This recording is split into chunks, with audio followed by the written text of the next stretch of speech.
Welcome to N99 Telugu TV news బులెటిన్లో ముందుగా headlines. Tollywood లో మరో విషాదం, ప్రముఖ నటి మీనా భర్త మృతి.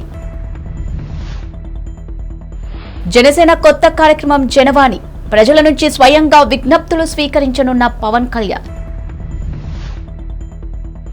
విజయ సంకల్ప సభగా మోదీ బహిరంగ సభ, నోవాటెల్లోనే ప్రధాని బస. టీహబ్ 2.0 సదుపాయాన్ని దేశ యువతకు అంకితం చేస్తున్నామని సీఎం కేసీఆర్ వెల్లడి. టాలీవుడ్ ప్రముఖ నటి మీనా ఇంట్లో విషాదం చోటు చేసుకుంది. అనారోగ్యం బారిన పడి గత కొన్ని నెలలుగా ఆసుపత్రిలో చికిత్స పొందుతున్న ఆమె భర్త విద్యాసాగర్ గత రాత్రి చెన్నైలో మృతి చెందారు. బెంగళూరుకి చెందిన సాఫ్ట్వేర్ ఇంజనీర్ అయిన విద్యాసాగర్ను 2009లో మీనా వివాహం చేసుకున్నారు. వీరికి ఓ కుమార్తె ఉంది.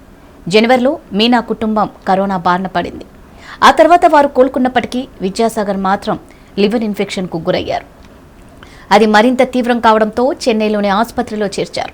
ఈ క్రమంలో ఆయనకు లివర్ ట్రాన్స్ప్లాంట్ చేయాలని నిర్ణయించినప్పటికీ కుదరలేదు. అంతలోనే ఆయన ఆరోగ్యం విషమించడంతో గత రాత్రి కన్నుమూశారు. విద్యాసాగర్ మరణ వార్త తెలిసి తెలుగు చిత్ర పరిశ్రమలో విషాదం నెలకొంది. విషయం తెలిసిన సినీ ప్రముఖులు సంతాపం వ్యక్తం చేస్తున్నారు. విద్యాసాగర్ అంత్యక్రియలు నేడు చెన్నైలో జరగనున్నాయి. పవన్ కళ్యాణ్ నాయకత్వంలోని జనసేన పార్టీ కొత్త కార్యాచరణకు శ్రీకారం చుట్టింది. సామాన్యుడి గళం వినిపించేలా జనవాణి పేరిట వినూత్న కార్యక్రమానికి రూపకల్పన చేసింది. ఇకపై జనసేనాని పవన్ కళ్యాణ్ స్వయంగా ప్రజల నుంచి విజ్ఞప్తులు స్వీకరిస్తారు. ఈ కార్యక్రమానికి జనవాణి అని పవన్ కళ్యాణ్ నామకరణం చేశారు. జనవాణిలో భాగంగా వచ్చే 5 ఆదివారాలు పవన్ కళ్యాణ్ ప్రజలకు ప్రత్యక్షంగా అందుబాటులో ఉంటారు. వారి నుంచి వివిధ అంశాలపై అర్జీలు స్వీకరిస్తారు.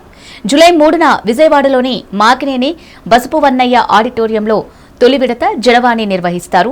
ఆ తర్వాత రెండో ఆదివారం కూడా విజయవాడలోనే జనవాణి ఉంటుందని జనసేన పార్టీ వెల్లడించింది.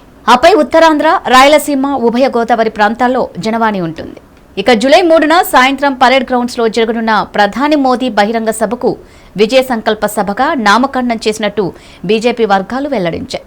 2వ తేదీ మధ్యాహ్నం 2-3 గంటల ప్రాంతంలో ప్రత్యేక విమానంలో మోదీ బేగంపేట్ విమానాశ్రయానికి చేరుకుంటారు. అక్కడ నుంచి హెలికాప్టర్లో నోవాటెల్ హెచ్ఐసిసిలోని జాతీయ కార్యవర్గ సమావేశ ప్రాంగణానికి చేరుకుంటారు. భద్రతా కారణాల దృష్ట్యా మోదీ నోవాటెల్లో బస చేసే అవకాశాలే ఎక్కువగా ఉన్నాయని తెలిసింది. అయితే నోవాటెల్తో పాటు వెస్టిన్ హోటల్, మరోచోట ఇంకా రాజ్భవన్లోనూ ఏర్పాట్లు చేస్తున్నారు. ప్రధాని 2 రోజుల పాటు నగరంలోనే విడిది చేస్తున్న సందర్భంగా చార్మినార్, భాగ్యలక్ష్మి అమ్మవారి దేవాలయం లేదా హైదరాబాద్లోని ఏదైనా ఒక ప్రదేశాన్ని ఆకస్మికంగా సందర్శించే అవకాశాన్ని కొట్టి పడేయలేమని పార్టీ నాయకులు తెలిపారు. స్టార్టప్ల వాతావరణాన్ని, యువతలో అత్యుత్తమ ప్రతిభను వెలుగులోకి తెచ్చేందుకు టీ హబ్ను ఏర్పాటు చేశామని, ఇది దేశానికే రోల్ మోడల్ అని ముఖ్యమంత్రి కె చంద్రశేఖరరావు తెలిపారు. భారత ఆర్థిక వ్యవస్థకు బలమైన మూలస్తంభాలుగా నిలిచే తర్వాతి తరం స్టార్టప్లను పెంచడమే తమ లక్ష్యమని, 2వ దశ ద్వారా రాష్ట్రంతో పాటు దేశానికి స్టార్టప్ రంగంలో అంతర్జాతీయ స్థాయిలో పేరు వస్తుందని చెప్పారు. ఆలోచనలతో రండి, ఆవిష్కరణలతో వెళ్ళండి అనే నినాదంతో రాష్ట్ర ప్రభుత్వం ప్రతిష్టాత్మకంగా చేపట్టిన టీ హబ్ 2వ దశను సీఎం కేసీఆర్ మంగళవారం సాయంత్రం ప్రారంభించారు. 400 కోట్ల వ్యయంతో హైదరాబాద్లోని మాదాపూర్ రాయదుర్గం నాలెడ్జ్ సిటీలో అంతర్జాతీయ ప్రమాణాలతో ప్రపంచంలోని అతిపెద్ద ఇన్నోవేషన్ క్యాంపస్గా ఈ టీ హబ్ 2.0ను నిర్మించిన విషయం తెలిసిందే. దీనిని ప్రారంభించిన అనంతరం సీఎం కేసీఆర్ మాట్లాడారు. ఈద్ ఉల్ అధా సందర్భంగా హైదరాబాద్ నగర పోలీసులు కురేషీ కమ్యూనిటీతో అవగాహన కార్యక్రమం నిర్వహించారు. ఈ సందర్భంగా DCP south zone Sai Chaitanya మీడియాతో మాట్లాడారు.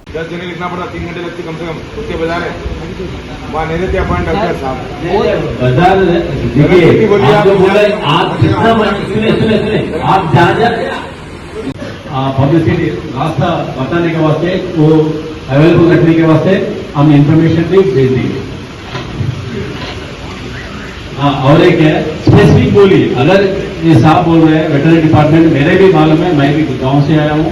वेटरनरी डिपार्टमेंट हर मंडल हेडक्वार्टर से वेटरनरी का अस्पताल, ट्रांसपोर्टेशन डिपार्टमेंट और तीसरा एग्रीकल्चर मार्केट कमेटी का जो भी है वो उनके पास ही राइट है. तो इनकेस आपके पास कोई वैसे आके चेक करने का या कोई अटेम्प्ट किया जाएगा कि आप रोकने के लिए या चेक करने के लिए, आप तुरंत के तुरंत 100 पे डायल कर लीजिए. हमारा पेट्रोल का तुरंत आएगा और जो कार्रवाई होना वो करेगा. इसमें कोई दिक्कत नहीं, इसमें कोई शेक रखने की जरूरत नहीं है. कंग्रेचुलेट, एकदम आप यंग है, बहुत अच्छी बात है। सबसे अहम सवाल ये है कि कैटल को जो लेके आ रहे हैं उसमें कितने गाड़ी में कितने जानवर होना चाहिए, क्योंकि तुगुड़ा से जब आ रही बड़ी गाड़ी आ रही तो उसमें जो 2 जानवर, छोटी गाड़ी आ रही तो 1 जानवर, तो उस पर अभी साहब एसीपी साहब फरमा रहे थे कि थोड़ा पैसा बढ़ जाएगा, कोई परवाह की बात नहीं है, मगर पब्लिक के ऊपर जूता तो पड़ेगा साहब, क्योंकि पैसा उसको देना पड़ेगा। जी सर, जैसे कि एसपी साहब ऑलरेडी बोलते थे, आप सरकारी सामान ला रहे हो गाड़ी में, पेट्रोल दाम बढ़ गया तो ऑब्वियसली सरकारी का भी सामान की जो भी रेट है बढ़ जाता है।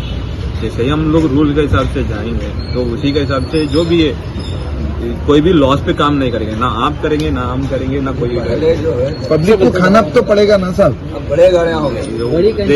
वो जो कानून के हिसाब से हम लोग को चल रहा है, हमारे मनमर्जी से नहीं चल रहा है। कानून जो रूल है, रूल पोजीशन के हिसाब से सभी लोग रूल फॉलो कर रहे हैं, उसी के हिसाब से रूल फॉलो करते चलिए। अच्छा, ये गौरक्षक जो कालू सिंह के नाम से बहुत से दूसरे भी है, ये लोग जो लोगों को लूट रहे हैं रास्ते में, पुलिस का काम उन लोग कर रहे हैं, पुलिस वाले कभी भी जो है नहीं वो कर रहे हैं, तो इन लोगों के लिए आप सभी लोगों को हमारा की गुजारिश है, आपको चेक करने का राइट, जो व्हीकल है, जो कैटल ट्रांसपोर्टेशन व्हीकल है, उनका चेक करने का राइट कुछ डिपार्टमेंट्स को, गवर्नमेंट डिपार्टमेंट्स को ही है, जैसे पुलिस डिपार्टमेंट।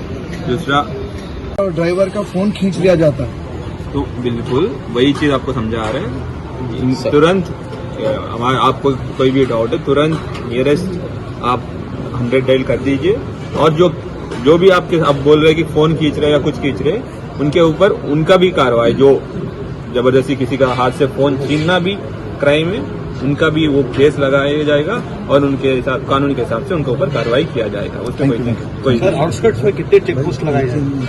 आउटस्पोर्ट्स पे जैसे आउटस्कर्ट्स है, मोस्ट ऑफ दी जो हमारा सिटी का आउटस्कर्ट जिसमें आउटर रिंग रोड है, वो सारी साइबराबाद और राजकोंडा के अंदर फॉल इन होते हैं, तो उनका ऑलरेडी उनसे सभी तीनों कमिश्नरेट से, मैंने कमिश्नर हमारे कोतवाल, हैदराबाद कोतवाल साहब ने तीनों कमिश्नरों से, बाकी दोनों को से भी मीटिंग लगाया और एक कोऑर्डिनेटेड एक्शन प्लान लगाया, ताकि जो चेकिंग किया जाएगा with least amount of difficulty to every person, ये नहीं कि एक बंदे के, सभी को मिनिमम डिफिकल्टी तकलीफ के साथ और मिनिमम टर्न अराउंड टाइम, जैसे आपको बता रहे हैं, इनकेस हमारे पास कोई इन्फॉर्मेशन आया कि इलीगल कैटल आ रहे हैं, उसको चेक करके वो उसमें जो फिट फॉर स्लॉटर है उनको तुरंत भेजने के लिए, जो उसको बोलते हैं टर्न अराउंड टाइम, उसको कम से कम करने का कोशिश करने के लिए सभी डिपार्टमेंट से, एनिमल हस्बेंड्री डिपार्टमेंट से, लेबर डिपार्टमेंट से, क्योंकि तो लेबर जरूरी है कि कैटल को नीचे उतरना, ऊपर चढ़ाने के लिए लेबर डिपार्टमेंट और वेटरनरी और सैनिटेशन का भी वहाँ पे जो भी काम है, उन लोगों का सबसे कोऑर्डिनेशन हो चुके हैं। मीटिंग నల్గొండ జిల్లా దేవరకొండ యూజీ ప్రొడక్షన్లో చింతపల్లి జెడ్పీటీసీ కంకణాల ప్రవీణ్ రెడ్డి, వెంకట్రెడ్డి నిర్మాణంలో కిరణ్ అబ్బవరం, చాందిని చౌదరి హీరోయిన్లుగా, కంకణాల గోపినాథ్ రెడ్డి దర్శకత్వంలో నిర్మించిన సమ్మతమే చిత్రం సక్సెస్ మీట్ కార్యక్రమంలో దేవరకొండ ఎమ్మెల్యే రామావత్ రవీంద్ర కుమార్ పాల్గొని కేక్ కట్ చేసి చిత్ర బృందానికి అభినందనలు తెలియజేశారు. అంతకుముందు దేవరకొండ పట్టణంలోని వెంకటేశ్వర థియేటర్లో ప్రజాప్రతినిధులతో కలిసి సమ్మతమే చిత్రాన్ని వీక్షించిన ఎమ్మెల్యే మాట్లాడుతూ, యువత మెచ్చే సినిమా సమ్మతమే అని, సమ్మతమే చిత్రాన్ని ఆదరించిన వారికి కృతజ్ఞతలు తెలిపారు.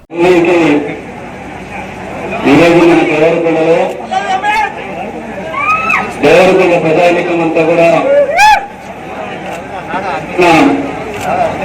గత 3-4 రోజులుగా ఈ సినిమాని రిలీజ్ చేస్తూ ఈ సినిమా నిర్మాణానికి నిర్మాతగా మన చింతపల్లి గవర్నమెంట్ దగ్గరాలు, నల్గొండ జిల్లా స్త్రీ శిశు సంక్షేమ చైర్మన్ ప్రవీణ వెంకటరెడ్డి గారు, అదేవిధంగా వారి కుమారుడు గోపినాథ్ రెడ్డి గారి యొక్క దర్శకత్వంలో కిరణ్ అబ్బవరం గారు సినిమాలో హీరోగా నటించిన ఈ సినిమా, నేను ఇప్పుడు ఒక సినిమాని సగంగా చూడడం, కానీ సమ్మతమే అనే సినిమా నేను 2 పర్యాయాలు పూర్తిగా కాన్సన్ట్రేట్ చేసి బాగా అర్థం చేసుకున్నది ఏమంటే, ఇందులో ఎక్కడ కూడా వర్గానికి లేదు, అదేవిధంగా ఈ బయటికి గొడవలు ఏది లేకుండా చాలా కామ్ గా, నీట్ గా మన ఇంట్లోనే మనం పక్కలో జరుగుతున్న కథలుగా బాగా ఆకర్షించుకునే నల్గొండ జిల్లా దేవరకొండ 291 మందికి 2.92 కోట్ల రూపాయల కళ్యాణ లక్ష్మి చెక్కులను దేవరకొండలోని శివసాయి ఫంక్షన్ హాల్లో అందజేశారు. ఈ సందర్భంగా ఎమ్మెల్యే మాట్లాడుతూ పేదింటి ఆడపడుచులు పెళ్లిళ్లకు కళ్యాణ లక్ష్మితో ₹1,00,000 అందిస్తున్న ఏకైక ప్రభుత్వం తెలంగాణ ప్రభుత్వమని, సీఎం కేసీఆర్ మహిళల కోసం ఎన్నో పథకాలు ప్రవేశపెట్టారని, ఆడబిడ్డ పెళ్లికి సహాయం మరియు పుట్టిన బిడ్డ హాస్పిటల్ నుండి ఇంటికి చేర్చే వరకు దేశంలో మహిళలకు ఎక్కడా లేని విధంగా తెలంగాణలో పథకాలు అమలవుతున్నాయన్నారు. టీఆర్ఎస్ ప్రభుత్వం పథకాలు దేశానికి ఆదర్శమని, రాష్ట్ర ప్రజలకు టీఆర్ఎస్ పార్టీ అండగా ఉంటుందని, అభివృద్ధి సంక్షేమంలో టీఆర్ఎస్ ప్రభుత్వం దేశానికే ఆదర్శంగా నిలిచిందన్నారు.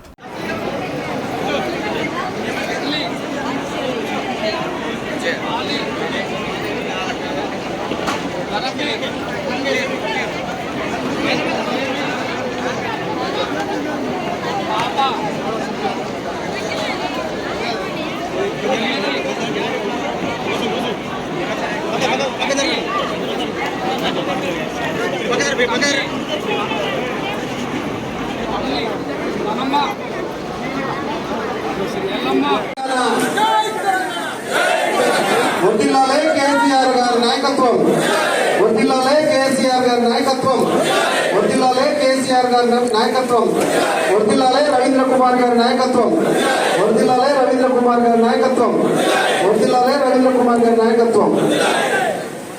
శ్రీకాకుళం జిల్లా పలాస కాశీబుగ్గలోని వాణిజ్య పనుల శాఖ కార్యక్రమంలో అవినీతి నిరోధక శాఖ ఆధ్వర్యంలో దాడులు నిర్వహించడంతో ఒక్కసారిగా ఈ ప్రాంతంలో కలకలం రేగింది. ఈ మేరకు ఏసీబీ డీఎస్పీ రమణమూర్తి మాట్లాడుతూ కవిటి మండలానికి చెందిన ఓ వ్యక్తి ఫిర్యాదు మేరకు నిర్వహించిన దాడుల్లో ₹10,000 లంచం తీసుకుంటుండగా రెడ్ హ్యాండెడ్గా పట్టుకున్నామని వెల్లడించారు. ఉద్యోగిపై కేసు నమోదు చేసి విశాఖపట్నంలోని కోర్టులో హాజరుపరచనున్నట్లు స్పష్టం చేశారు. లంచం ఇవ్వడం తీసుకోవడం నేరమని, ప్రభుత్వ కార్యాలయాల్లో సిబ్బంది గాని అధికారులు గాని లంచం అడిగితే ఏసీబీని ఆశ్రయించాలని కోరారు. ఫిర్యాదుదారుని వివరాలు గోప్యంగా ఉంచుతామన్నారు.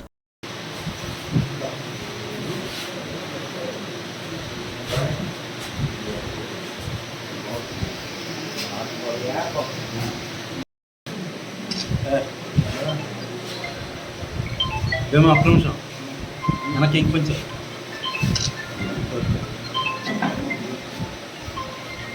శ్రీకాకుళం జిల్లా కవిటి మండలానికి చెందినటువంటి వ్యాపారవేత్త తాను చేసినటువంటి వ్యాపారంలో office of assistant commissioner commercial tax డిపార్ట్మెంట్లో జిఎస్టీ ఎక్సెస్ జిఎస్టీ పే చేసుకోవడం జరిగింది, అడ్వాన్స్ జిఎస్టీ అంటారు. సో అతను వ్యాపారాన్ని వైండప్ చేసుకుని ఆ కట్టినటువంటి ఎక్సెస్ జిఎస్టీ రిఫండ్ కోసం దరఖాస్తు చేసుకున్నారు. Office of assistant commissioner commercial tax Palasa Kasibugga ఆఫీసులో అయితే ఆఫీసులో పనిచేసిన junior assistant Shri P Lakshmipathi గారు ₹10,000 లంచం డిమాండ్ చేయడం జరిగింది. ఆ ₹10,000 ఇస్తేనే కానీ ఆయన పని ప్రాసెస్ నుంచి జరగాలి, చెప్తేనే చేయిస్తాము ఆఫీసులో అని చెప్పి చెప్పడం జరిగింది. సో అలా తిరుగుతున్నాడు ఎప్పుడు నుంచి, కానీ యాక్చువల్గా అది 3 రోజుల ప్రాసెస్. కానీ ఇప్పటి వరకు ఆయన రెస్పాన్స్ దొరకకపోగా లంచం ఇస్తే కానీ ఎటువంటి పరిస్థితిలో చేయను అని చెప్పేసి అన్నారు ఆ జూనియర్ అసిస్టెంట్. సో ఆ కారణం చేత లంచం ఎప్పుడు ఇష్టం లేదు, ఫిర్యాదుదారు మా వద్దకు వచ్చి కంప్లైంట్ ఇవ్వడం జరిగింది. ఏసీబీ వారు శ్రీకాకుళం కేసు నమోదు చేసుకుని ఈ దినం లంచం ₹8,000 ముద్దాయి అధికారిగా ఇస్తుండగా రెడ్ హ్యాండెడ్గా పట్టుకోవడానికి అతన్ని రేపు విశాఖపట్నం కోర్టులో హాజరుపరుస్తారు.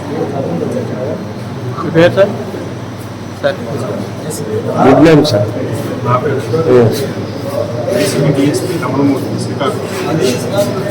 వృద్ధాప్యం అంటే మరో బాల్యమని, వృద్ధులు అందరినీ జాగ్రత్తగా చూసుకోవాల్సిన బాధ్యత ప్రతి ఒక్కరిపై ఉందని తెలుగుదేశం పార్టీ నాయకురాలు నందమూరి సుహాసిని అన్నారు. టీడీపీ వ్యవస్థాపకులు ఎన్టీఆర్ శత జయంతి ఉత్సవాల సందర్భంగా కేపీహెచ్పీ డివిజన్ సర్దార్ పటేల్ నగర్లోని వృద్ధాశ్రమంలో పార్టీ నాయకుడు శ్రీనివాస్ ఏర్పాటు చేసిన అన్నదాన కార్యక్రమానికి ఆమె ముఖ్య అతిథిగా హాజరయ్యారు. ఈ సందర్భంగా ఆమె ఆశ్రమంలోని ప్రతి ఒక్కరిని కలిసి మాట్లాడుతూ వారి యోగక్షేమాలు అడిగి తెలుసుకున్నారు. అమ్మవారికి స్వయంగా ఆహార పదార్థాలను అందజేశారు. ఈ కార్యక్రమంలో నాయకులు అశోక్ కుమార్, అట్లూరి దీపక్, గోపి, కిషోర్ తదితరులు పాల్గొన్నారు. ఎన్టీఆర్ అమర హై, ఎన్టీఆర్ అమర హై, జై తెలుగుదేశం, జై తెలుగుదేశం, జోహార్ ఎన్టీఆర్, జోహార్ జోహార్.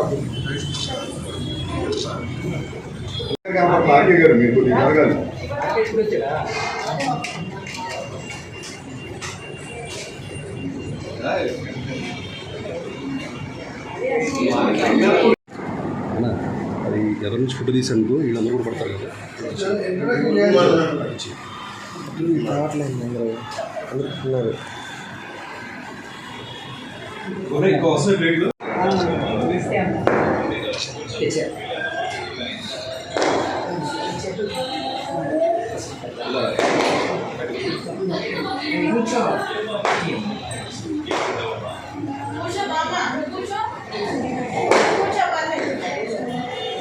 రాజ్యాధికార సాధనే బహుజనుల లక్ష్యం కావాలని రాజ్యసభ సభ్యుడు రామ్జీ గౌతమ్, బీఎస్పీ రాష్ట్ర అధ్యక్షుడు బి పరంజ్యోతి పిలుపునిచ్చారు. Visakhapatnam RK beach Kalimata temple సమీపంలో సాహు మహారాజ్ జన్మదినోత్సవ సందర్భంగా ఉత్తరాంధ్ర బహుజన చైతన్య సభ నిర్వహించారు. ఈ సందర్భంగా రామ్జీ గౌతమ్, బి పరంజ్యోతిలు మాట్లాడారు. బహుజనులు ఐక్య పోరాటం చేస్తే రాజ్యాధికార సాధన అసాధ్యమేమీ కాదని ఉద్ఘాటించారు. ఇప్పటి వరకు కుటుంబ పార్టీలే ఏలుబడి సాగిస్తున్నాయని, వీటి వల్ల దేశానికి ప్రజలకు ఒరిగేదేమీ లేదని విమర్శించారు. ఈ కార్యక్రమంలో బీఎస్పీ ప్రతినిధులు పాల్గొన్నారు.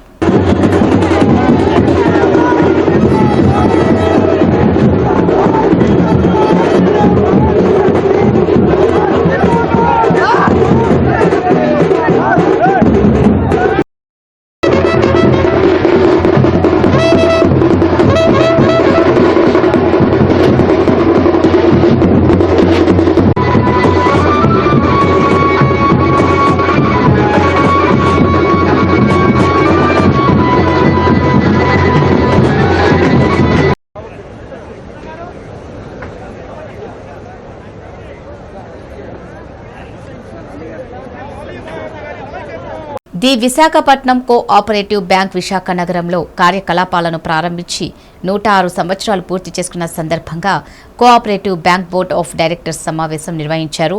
ఈ సందర్భంగా వారు మాట్లాడుతూ ఈ బ్యాంకు ప్రస్తుతం తెలుగు రాష్ట్రాల్లో మొత్తం 50 బ్రాంచీలతో బహుళ రాష్ట్రాల సహకార అర్బన్ బ్యాంకుగా కార్యకలాపాలు నిర్వహిస్తుందని తెలిపారు.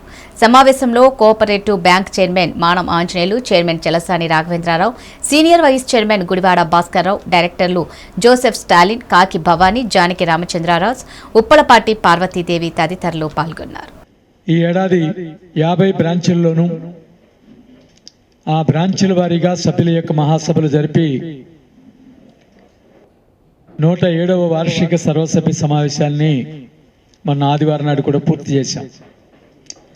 బ్రాంచీలలో 33,000 మందికి పైగా సభ్యులు ఆయా సభల్లో పాల్గొని బ్యాంకు యొక్క అభివృద్ధికి అనేక సూచనలు, సలహాలు అందించారు.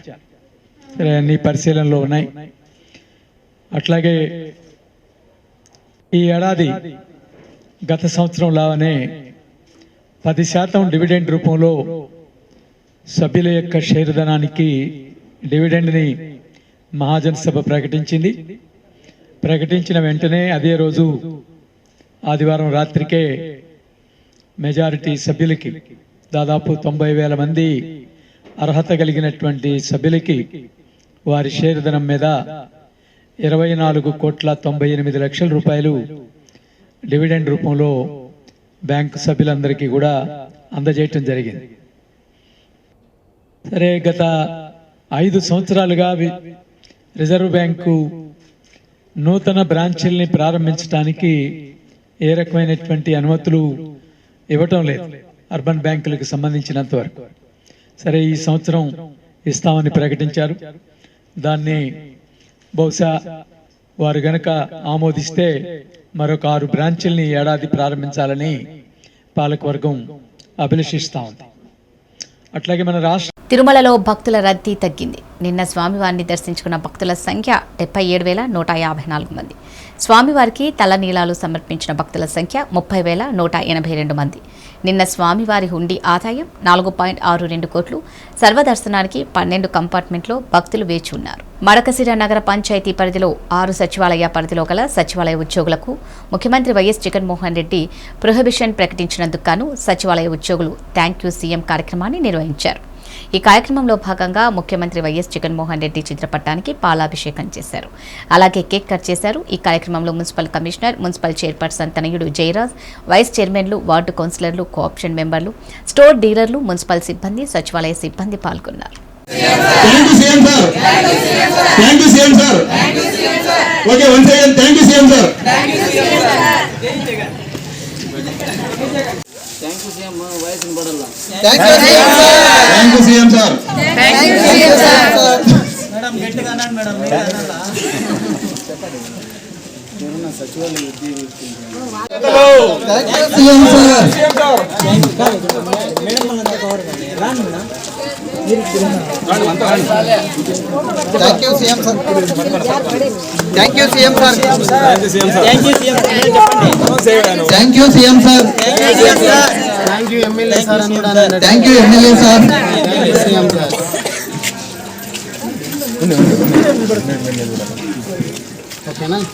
పెద్ద దోర్నాల తహసీల్దార్ కార్యాలయంలో రైతులతో సమావేశం నిర్వహించారు. నేషనల్ హైవే విస్తరణలో భాగంగా భూములు కోల్పోతున్న రైతులతో అధికారులు మాట్లాడటం జరిగింది. Retired tahsildar Mallikarjuna, Dornala tahsildar A Venugopal, senior assistant Vellidandla Nageswararao, surveyor వీఆర్ఓలతో సమావేశం నిర్వహించారు. కర్నూలు నుంచి దోర్నాల వరకు NHB 40కి సంబంధించి మన దోర్నాల మండలంలో ఎడవల్లిలో 3 ఎకరాల 85 సెంట్లు పట్టా ల్యాండ్, 93 సెంట్ల అసైన్మెంట్ ల్యాండ్, హౌస్ నైట్స్ 14 సెంట్లు NHB 40లో భాగంగా ఎడవల్లి విలేజ్లో RDOS నుండి రిటైర్డ్ తహసీల్దార్ నాగమల్లికార్జున వచ్చారు. ఈ ల్యాండ్స్ 4 ఎకరాల 92 సెంట్లు ఎడవల్లి విలేజ్ వాటి యొక్క అవార్డు ఎంక్వైరీ జరుగుతుంది. కర్నూలు నుంచి దోర్నాల వరకు NH 340C సంబంధించి మన దోర్నాల మండలంలో ఎడవల్లిలో 3 ఎకరాల 85 సెంట్లు పట్టా ల్యాండు, అట్లానే 93 సెంట్లు అసైన్మెంట్ ల్యాండు, తర్వాత హౌస్ సైట్స్ 14 సెంట్లు. ఈ NH 340Cలో భాగంగా ఎడవల్లి విలేజ్లో మనకి ఈరోజు పోతుంది. ఈరోజు RDOS నుంచి రిటైర్డ్ తహసీల్దార్ నాగమల్లికార్జున గారు వచ్చారు. ఈ ల్యాండ్స్ 4 ఎకరాల 92 సంబంధించి ఎడవల్లి విలేజ్ వాటి అవార్డు ఎంక్వైరీ జరుగుతుంది. అది ప్రాసెస్లో ఉంది. అవార్డు ఎంక్వైరీ కంప్లీట్ అయిన తర్వాత వాళ్ళకి గవర్నమెంట్ నామ్స్ ప్రకారంగా వాళ్ళకి కాంపెన్సేషన్ పే చేయడం జరుగుతుంది.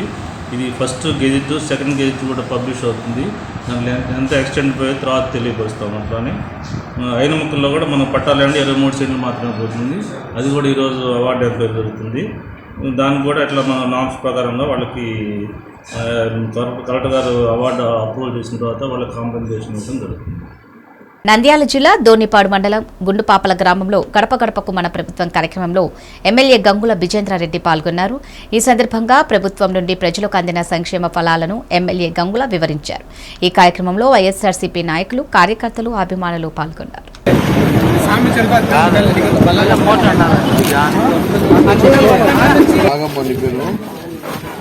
పింఛన్ వస్తుందా? కొత్తగా వస్తున్నట్టుంది మన ప్రభుత్వం వచ్చిన తర్వాత. ఎంత సంవత్సరం అయిందా?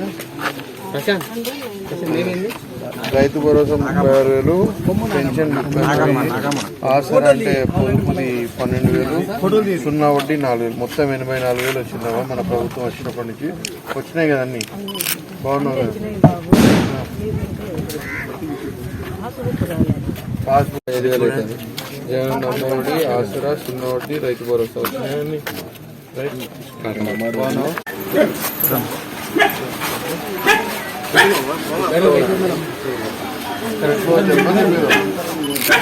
వచ్చినాయమ్మ అమ్మఒడి, వైఎస్ఆర్ రైతు భరోసా, పంట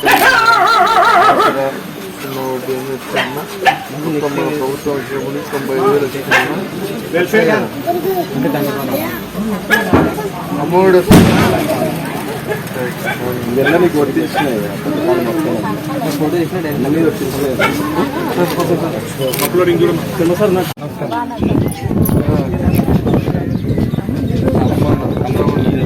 పెన్షన్ వస్తుందా?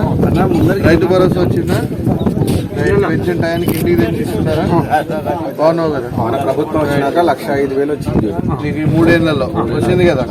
పెన్షన్ టయానికి ఇంటికి తెచ్చి గట్టిగా ఆశీర్వదించాలి మీరందరూ. శుభ్రమ్మ నీకు వచ్చేసి 49,000 అమ్మా. మళ్ళీ ఈ నెల కూడా అమ్మఒడి పడింది. అమ్మఒడి కలుపుకుంటే నీకు 54,000 అవుతుంది, 64,000 అవుతుంది అమ్మా. అమ్మఒడి కింద నీకు 34,000, ఆరోగ్య వైఎస్ఆర్ ఆసరా కింద అంటే పొదుపుది 4,000, ఆరోగ్యశ్రీ ఇప్పుడు ఆరోగ్యం బాగాలేనప్పుడు ఆసుపత్రి వెళ్ళినప్పుడు 15,000 వచ్చినాయి కదమ్మా అన్ని. బాగున్నది. స్క్రోలింగ్ అంటే మనం చేసుకోవాలి. 44,000 నిన్న పడింది చూడమ్మా. మళ్ళీ అమ్మఒడి, మళ్ళీ వైఎస్ఆర్ ఆసరా వచ్చినాయి కదా. ఇవి బులెటిన్ అప్డేట్స్. మరో బులెటిన్ మళ్ళీ కలుద్దాం. అంతకు సెలవు. నమస్కారం.